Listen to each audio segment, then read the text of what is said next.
तमाम सुनने और देखने वालों को अस्सलाम वालेकुम।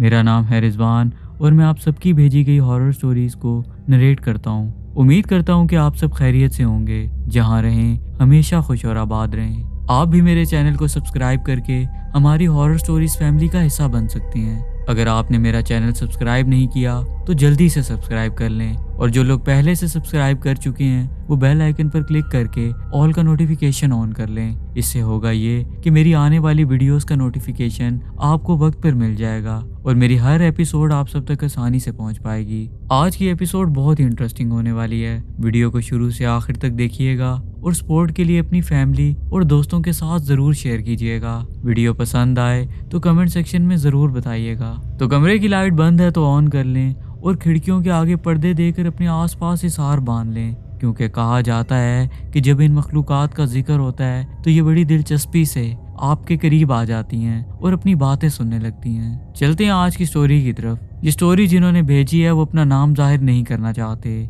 आइए सुनते हैं उन्हीं की जुबानी।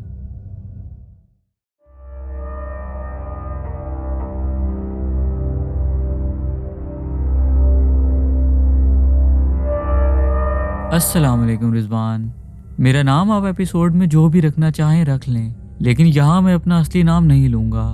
मैं पिछले 7 साल से दुबई में रह रहा हूँ, काम भी यहीं करता हूँ और ज़िंदगी बहुत अच्छी गुजर रही है। आज जो वाक़या मैं आपके साथ शेयर करने जा रहा हूँ ये पिछले साल दिसंबर के महीने का है। उस वक्त दुबई का मौसम काफ़ी खूबसूरत था, ना ज़्यादा गर्मी ना सर्दी, बस हल्की सी ठंडी हवा जो इंसान को रात को बाहर निकलने पर मजबूर कर देती है।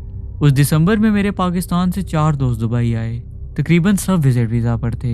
हम सब ने सोचा कि वैसे भी घूमना फिरना तो है, तो इस दफ़ा कहीं दूर और सुनसान जगह पर चलते हैं जहां शहर का शोर शराबा ना हो। फिर प्लान बनाकर हमने फैसला किया कि दुबई से थोड़ा बाहर एक जगह है रासल खैमा, वहाँ चलते हैं। रासल खैमा के बारे में बताता चलूँ कि ये जगह दुबई से लगभग 115 किलोमीटर की दूरी पर है। वहाँ पहाड़ी इलाके, सहरा, पुराने कस्बों और घोस्ट टाउन का भी बहुत जिक्र सुन रखा था, तो सोचा कि पिकनिक भी हो जाएगी और एडवेंचर भी।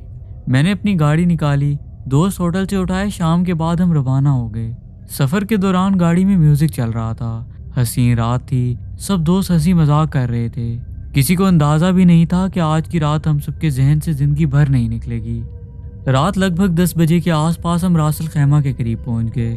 हाईवे से उतरकर हमने एक ऐसे रास्ते का रुख किया जहां लाइट बहुत कम थी, सिर्फ शहर की धूल की रोशनी आसमान पर हल्की सी चमक बनकर नजर आ रही थी। आगे थोड़ा सहरा जैसा इलाका आता है जहां लोग रात को बारबेक्यू कैंपिंग वगैरह करने आते हैं। हमारा प्लान भी यही था कि हल्का सा बारबेक्यू करेंगे, चाय बनाएंगे, थोड़ी देर बैठकर बातें करेंगे और सुबह से पहले वापस शहर आ जाएंगे। जिस जगह हमने गाड़ी रोकी आसपास दूर दूर तक अंधेरा था। सिर्फ कुछ दूर साइड पर 2-3 गाड़ियों की हल्की लाइट नजर आ रही थी। ठंडी हवा थी। रेत पर कदम रखते वक्त हल्का सा किरकिर जैसा एहसास होता था। ऊपर काला आसमान और सितारे बहुत साफ नजर आ रहे थे। हमने कैंप की तरह छोटा सा सेटअप लगाया, छोटी सी ग्रिल, पानी और चाय का सामान निकाला। इसी दौरान दोस्त में से एक ने कहा, यहाँ पहुंचकर तो ऐसा लग रहा है जैसे हमारे साथ कोई डरावना सीन होने वाला है। हमने उसकी बात को हंसकर टाल दिया, लेकिन एक दोस्त फौरन से बोल पड़ा, ओए चुप कर, फजूल बातें ना किया कर, ये एरिया देख और अपनी बात पर गौर कर, हर टाइम मजाक अच्छा नहीं लगता। अभी ये बात ही चल रही थी कि हमें दूर से हल्की सी म्यूजिक की आवाज़ सुनाई देने लगी। पहले तो लगा कि शायद कोई गाड़ी का साउंड सिस्टम है, लेकिन जब गौर से सुना तो लगा जैसे कोई लाइव गा रहा हो। हल्की सी गाने की धुन, बीच में तालियों की आवाज़ और बच्चों की हल्की हल्की हंसी हमें साफ सुनाई दे रही थी।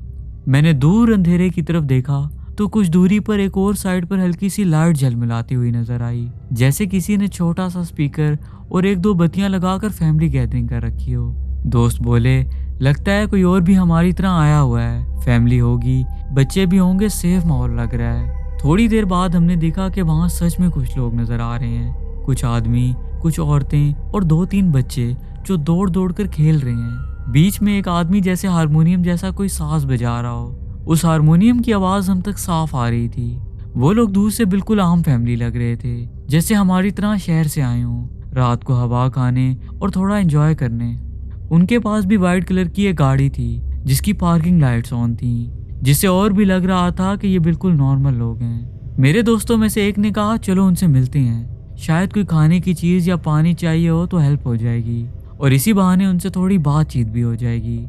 लेकिन मुझे पता नहीं क्यों अंदर से अजीब सी हिचकिचाहट हो रही थी। दिल नहीं चाहता था कि उनके करीब जाया जाए, फिर भी माहौल हल्का सा फ्रेंडली लग रहा था, इसलिए हमने डिसाइड किया कि कम से कम इतना देखेंगे कि वहाँ क्या सीन है, और कुछ ना सही जो बंदा हारमोनियम बजा रहा है वो ही लाइव सुन लेंगे। हमने अपनी ग्रिल हल्का सा साइड पर रखी, चाय का पानी दम पर लगाया और सबने उठकर उनकी तरफ चलना शुरू किया। जितना हम करीब जा रहे थे म्यूजिक की आवाज उतना क्लियर होती जा रही थी, जैसे कोई पुराना सा साज चल रहा हो, जो आम शादियों वाले गाने जैसा बिल्कुल नहीं था। बच्चों की हंसी की आवाज भी हल्की हल्की गूंज रही थी, उनकी छोटी छोटी चालों की आवाज रेत पर महसूस हो रही थी। लेकिन यहाँ एक अजीब चीज थी, जितना हम करीब आते थे उतना ही उन लोगों की शक्लें धुंधली लगने लगती थीं, जैसे हम उन्हें धुंध के पीछे से देख रहे हों। हालांकि दरमियान में कोई धुंध नहीं थी और मौसम बिल्कुल साफ शफाफ था। मैंने अपने दोस्त से कहा कि मोबाइल की टॉर्च ऑन कर लेते हैं, कहीं ऐसा ना हो कि रास्ते में कोई चीज़ पाँव से टकराए और हम रेत पर गिर जाएं। जब उसने टॉर्च ऑन की तो एक सेकंड के लिए हमें वो लोग साफ नजर आए। मर्द, औरत, बच्चे, म्यूजिक बजाता हुआ आदमी, सब बिल्कुल वाजे नजर आने लगे। उनमें से एक औरत ने दूर से हमारी तरफ देखकर हाथ हिलाया, जैसे नॉर्मल तरीके से वेलकम कर रही हो।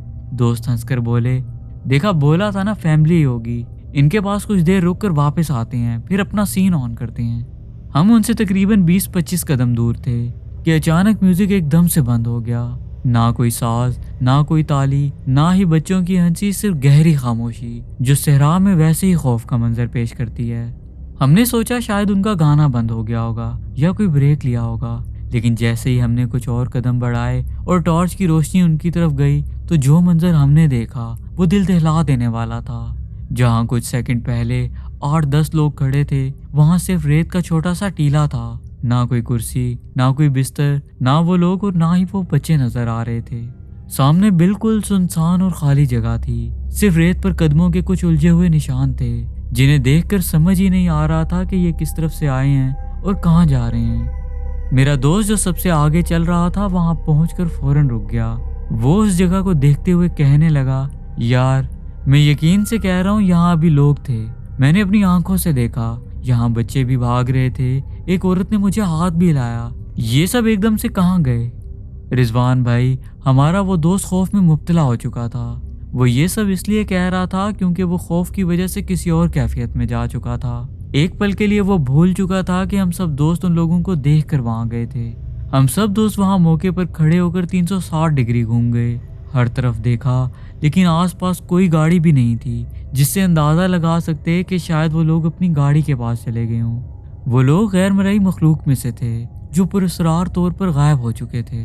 अभी हम इसी कश्मकश में थे कि अचानक हमें दूर से वही सांस सुनाई दिया जो कुछ देर पहले सुनाई दे रहा था, लेकिन इस दफा लग रहा था जैसे जमीन के अंदर से आ रहा हो। मेरा एक दोस्त जो सबसे ज्यादा दिलेर बनता था अचानक कहता है, यार यहाँ मस्जिद रुकना ठीक नहीं है, वापस चलते हैं अपनी जगह पर। उसकी इस आवाज में पहली दफा असल वाला डर महसूस हुआ। अब जैसा कि हम भी खौफजदा थे, फौरन वापस अपने कैंप वाली साइड पर आ गए। वहां आकर देखा तो हमारी छोटी ग्रिल, पानी की बोतल, 1-2 चिप्स के पैकेट वहीं पर थे। लेकिन एक अजीब सी बात नोटिस हुई, हमारा जो छोटा सा ब्लूटूथ स्पीकर था जो हम साइड पर रख कर गए थे वो पहले से ऑन था और उस पर बहुत अजीब और पुराना सा कोई म्यूजिक चल रहा था जो उस दिन से पहले हमने कभी नहीं सुना था। मैंने फौरन स्पीकर का बटन दबाया लेकिन वो बंद नहीं हुआ। मैं बार बार पावर बटन दबाता रहा लेकिन वो म्यूजिक उसी तरह चलता रहा। ये सब मेरा दोस्त भी देख रहा था जो घबराते हुए बोला, यार जब बंद नहीं हो रहा तो अक्ल से काम लो, जिसका फोन कनेक्ट है वो डिस्कनेक्ट कर दे, आसान सी बात है, तुम्हें पता नहीं समझ क्यों नहीं आ रहा। रिजवान भाई, जब हम सब ने अपने अपने फोन चेक किए तो यकीन जाने हम में से किसी का भी फोन कनेक्ट नहीं था। इतने में हम में से एक दोस्त आगे बढ़ा और उस स्पीकर पर अपने फोन की लाइट मारते हुए बोला, ओए इस स्पीकर से आवाज आ रही है, ये तो कब से खराब पड़ा है जो गलती से बैग में आया, मैं समझा खुरम वाला स्पीकर है। उस वक्त हम सबकी रंगत उड़ चुकी थी, किसी को समझ नहीं आ रहा था कि अब क्या करें कि अचानक इसी दौरान पीछे से किसी बच्चे के हंसने की आवाज सुनाई दी जो एकदम से आई और फिर बंद हो गई, जैसे किसी ने करीब से ही करके वो हंसी अंदर दबा ली हो। इसके बाद हम में से एक दोस्त खड़ा हुआ और बोला कि सारा सामान समेटो और इस जगह से फौरन निकलो, यहाँ आप कुछ देर और रुके तो मामलात मजीद ख़राब हो जाएंगे। हम सब दोस्तों ने मिलकर सारा सामान समेटा और अपनी गाड़ी की तरफ बढ़ने लगे। जब हम गाड़ी की तरफ चल रहे थे तो हमने देखा कि हमारी गाड़ी के पीछे कुछ दूर एक और गाड़ी खड़ी है जो पहले वहां नहीं थी। उसकी हेडलाइट्स बंद थीं, सिर्फ पार्किंग लाइट्स ऑन थीं। अंधेरा होने के बावजूद हम दोस्तों को उस गाड़ी की ड्राइविंग सीट पर एक शख्स बैठा दिख रहा था जिसकी आंखों में एक अजीब सी चमक थी। उस शख्स की आंखें आम इंसानी आंख से बहुत बड़ी और मोटी मालूम हो रही थीं, जो हम सब दोस्तों पर नजर जमाए हुए बुरी तरह से घूर रहा था। ऐसा लग रहा था जैसे ये अभी हमारे पास आ जाएगा। वहां हमारा एक मिनट भी रुकना मुश्किल हो गया था। हम तो फौरन निकल जाते, लेकिन हमारा सामान ज्यादा था जो गाड़ी में रखते हुए हमें कुछ वक्त लग गया। अब जब हम सामान रख कर वापस मुड़े तो वो गाड़ी जिसमें वो आदमी बैठा दिख रहा था बिल्कुल वहां से गायब हो चुकी थी। मेरा दोस्त बताता है कि मैं जब आखिरी बैग रखने लगा था तो वो गाड़ी अपनी जगह पर ही मौजूद थी। मैं बैग रखकर जब पीछे मुड़ा तो वो गाड़ी अपनी जगह से गायब हो चुकी थी। ना उस गाड़ी की हेडलाइट्स दिखी और ना ही उसके चलने की कोई आवाज़ हमें सुनाई दी। हालांकि वो एरिया बहुत सुनसान और खामोश था। अब मेरे लिए ये सब बर्दाश्त से बाहर हो रहा था। मैंने दोस्त से कहा कि लगता है यहाँ पर बसने वाली मखलूकात को हमारा आना बिल्कुल अच्छा नहीं लगा। यहाँ से निकलते हैं इससे पहले कि ये फिर से जाहिर होकर सामने आए। जो सामान बाकी रह गया था वो हमने जल्दी जल्दी गाड़ी में डाला। सब दोस्त गाड़ी में बैठे और मैंने ड्राइवर सीट संभाली। जैसे ही मैंने गाड़ी स्टार्ट की तो गाड़ी का साउंड सिस्टम खुद ब खुद ऑन हो गया। वॉल्यूम फुल पर चला गया और उस पर सेम वही गाना चलने लगा जो उस वक्त हमें दूर से सुनाई दे रहा था। मेरी कोशिश थी कि उस जगह से जल्द निकला जाए। मैंने साउंड सिस्टम बंद किया और अभी गाड़ी का गियर ही लगाया था कि पिछली सीट पर बैठे मेरे दोस्त बोले कि जल्दी निकल, हमारी गाड़ी के पीछे कोई आ रहा है। मैं जो पहले ही खौफ की हालत में था, जब साइड मिरर से पीछे देखा तो रिजवान भाई एक अजीब और पुरस्कार सा साया जो काले धुएं की शक्ल में था, वो आहिस्ता आहिस्ता हमारी गाड़ी की तरफ बढ़ रहा था। इसकी मिसाल मैं ऐसे दूंगा कि अक्सर पहाड़ी इलाकों में बहुत गहरे बादल सड़क पर चलते नजर आते हैं। ये साया भी वैसा ही था, लेकिन मुकम्मल तौर पर स्याह, जो कद में लंबा और बिल्कुल इंसान नुमा दिखता था। उसको देखने के बाद मैंने देर नहीं की और फौरन वहां से गाड़ी भगा दी। डेजर्ट ट्रैक से निकलकर अब हम एक पक्की सड़क पर आ चुके थे। रास्ते में दूर दूर तक अंधेरा था और इत्तेफाक से उस एरिया में कोई ट्रैफिक नहीं थी। लगभग 20 मिनट के सफर के बाद हमें दूर सड़क किनारे कुछ लोग नजर आए जो अपनी गाड़ी से निकलकर तस्वीरें बना रहे थे। रात का अंधेरा था, वो लोग अंधेरे में फ्लैश लाइट की मदद से तस्वीरें बना रहे थे। आमतौर पर लोग इस तरह से तस्वीरें बनाना बहुत पसंद करती हैं, इसलिए उनको देखकर मैंने अंदाजा लगा लिया कि ये कोई फैमिली है जो सफर कर रही है। वो फैमिली भी उसी सड़क पर थी जिस सड़क पर हम सफर कर रहे थे। ऐसा लग रहा था जैसे वो भी हमारी तरह कहीं से वापस लौट रहे हों, जिन्होंने रुककर कुछ देर का ब्रेक लिया हो। अब जैसा कि हम उस एरिया से बाहर निकल आए थे, सोचा कि यहाँ रुकते हैं, पानी वानी पीते हैं और सांस बहाल करते हैं। जब हमारी तबीयतें कुछ बेहतर हो जाएंगी तो दोबारा इस सफर को जारी कर देंगे। वैसे भी मैं ड्राइविंग सीट पर था और मैं कितनी मुश्किल से गाड़ी चला रहा था ये बात सिर्फ मैं बेहतर जानता हूँ। खैर, मैंने उनकी गाड़ी से थोड़ा सा आगे अपनी गाड़ी रोकी। गाड़ी का इंजन बहुत गर्म था, इसलिए मैंने फौरन बंद करना बेहतर नहीं समझा। मैं ड्राइविंग सीट से उतरा और मेरे साथ मेरे दोस्त भी गाड़ी से बाहर निकल आए। अब जो लोग अपनी तस्वीरें बना रहे थे उन्होंने हमें देखने के बाद गोल दायरा बना लिया और आपस में एक दूसरे से बात करने लगे। उन लोगों में मर्द और खवातीन दोनों शामिल थे, जिन्हें देखकर जाहिर हो रहा था कि वो कोई ज़रूरी बात कर रहे हैं। उनके इस रद्द अमल पर हम सबने महसूस किया कि ये कोई फैमिली है जिन्हें हम लड़कों का यहाँ रुकना अच्छा नहीं लगा। इसलिए ये सब देखने के बाद मेरे तमाम दोस्त वापस गाड़ी में जाकर बैठ गए, जबकि मैं गाड़ी के साथ टेक लगाकर पानी पी रहा था और मेरे दिमाग में वो सब चल रहा था जो कुछ देर पहले हम देख कर आए थे। पानी पीने के बाद वहाँ रुककर 2-3 गहरे सांस लिए। जब मैं वापस बैठने लगा तो रिजवान भाई, जो गाड़ी ठीक हमारी गाड़ी के पीछे खड़ी थी, अब वो वहाँ नहीं थी। वो लोग, वो गाड़ी, सब कुछ ऐसे गायब था जैसे वहाँ कभी वो लोग थे ही नहीं।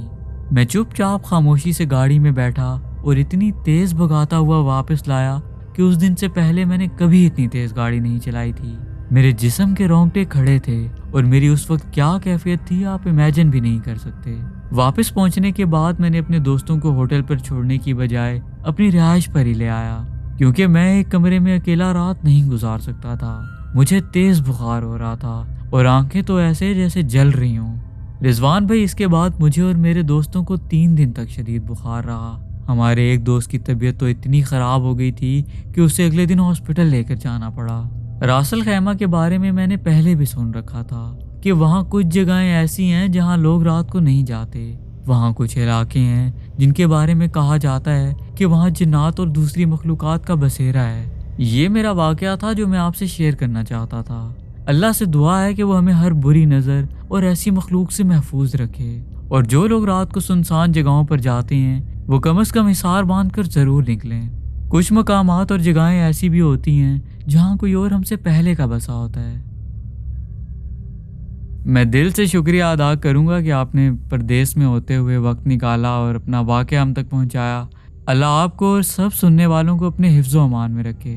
अगर आपको ये एपिसोड पसंद आई हो और अगर आप चाहते हो कि ऐसी मज़ीद एपिसोड्स आती रहें तो इस वीडियो को लाइक और शेयर करना बहुत ज़रूरी है।